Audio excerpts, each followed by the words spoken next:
జై శ్రీరామ్. మొన్న జరిగినటువంటి క్రిస్మస్కి హైదరాబాదులో ఓ షాపింగ్ మాల్లో జరిగింది ఈ ఈవెంట్.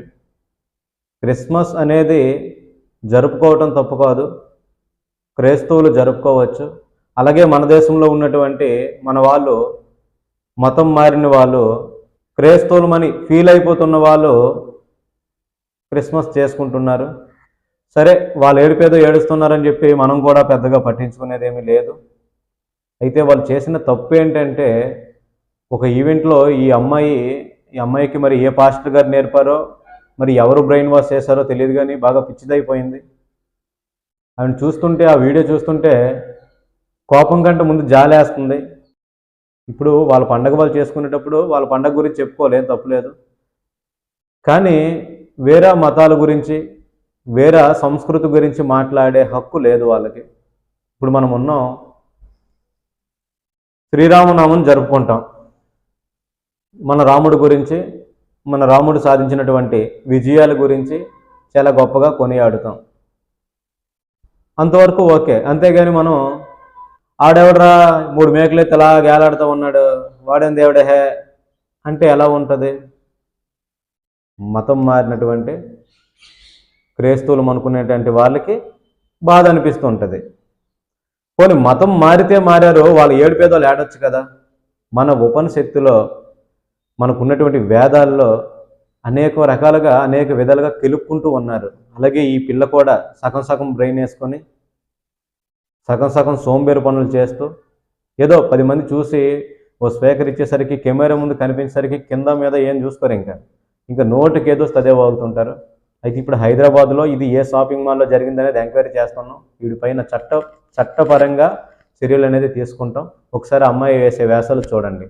దగ్గర కూడా మనందరికీ తెలిసిన ఉపనిషత్తులోంచి అసతోమ సద్గమయ, తమసోమ జ్యోతిర్గమయ, మృత్యోమ అమృతంగమయ, ఓం శాంతి శాంతి శాంతి అని ఎన్నో దశాబ్దాలు పండితులు, వేద పండితులు ఎన్నో ప్రార్థనలు చేశారు. అంటే అసతోమ సద్గమయ, అసత్యంలో ఉన్నామయ్యా, సత్యంలోకి నడిపించండి. తమసోమ జ్యోతిర్గమయ, చీకట్లో ఉన్నామయ్యా, వెలుగులోకి నడిపించండి.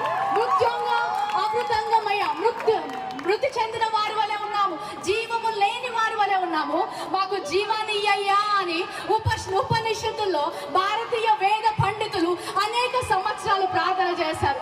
లోకమంతటిని కూడా వెలుగు కావాలని ప్రార్థన చేసింది. ఆ ప్రార్థనకు జవాబుగా పరలోక తండ్రి తన సొంత కుమారుడైన యేసు క్రీస్తును పంపించాడు. ఒక కారణ జన్ముడు జన్మించాడు. చూశారు కదా, అమ్మాయి ఉపనిషత్తులో ఉన్నటువంటి శ్లోకాలని వాళ్ళకు అనుకూలంగా, వాళ్ళ మతానికి అనుకూలంగా మాట్లాడుతూ ఉంది. అసలు ఈ శ్లోకాలు, ఈ ఉపనిషత్తులు పుట్టేటప్పుడు యేసు అనే వ్యక్తి కానీ, క్రైస్తవ మతం కానీ ఈ భూమి మీద అవతరించలేదు. ఫస్ట్ ఆఫ్ ఇది గుర్తుపెట్టుకోవాలి. మతం మారిన వాళ్ళందరూ కూడా క్రిస్టియన్ మతం పుట్టకముందే ఇవన్నీ ఉన్నాయి ఈ భూమి మీద. మీరు మధ్యలో వచ్చారు, పోనీ ఏదో మీకు మంచి అనుకొని, మీకు మంచి మార్గం ఏదో అనుకుని పోతున్నారు, సంతోషం. కానీ మమ్మల్ని కెలకవలసిన అవసరం మీకు లేదు. ఓకేనా? ఏం మాట్లాడింది ఆవిడ? అసతోమా సర్గమయ, తమసోమాస్ జ్యోతిర్గమయ, మృత్యోమాస్ అమృతంగమయ.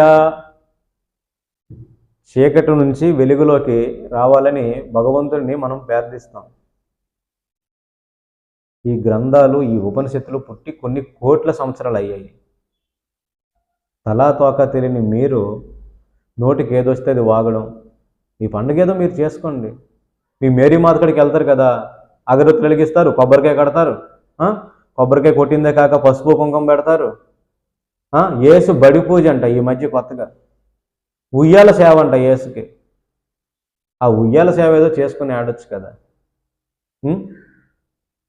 మా ఉపనిషత్తులతో పని ఏంటి? దయచేసి అర్థం చేసుకోండి, పద్ధతిగా మీ పండుగ ఏదో మీరు చేసుకోండి. అలా కాకుండా మా ఉపనిషత్తుల జోలికి కానీ, మా గ్రంథాల జోలికి కానీ వస్తే తోలు తీసేస్తాం.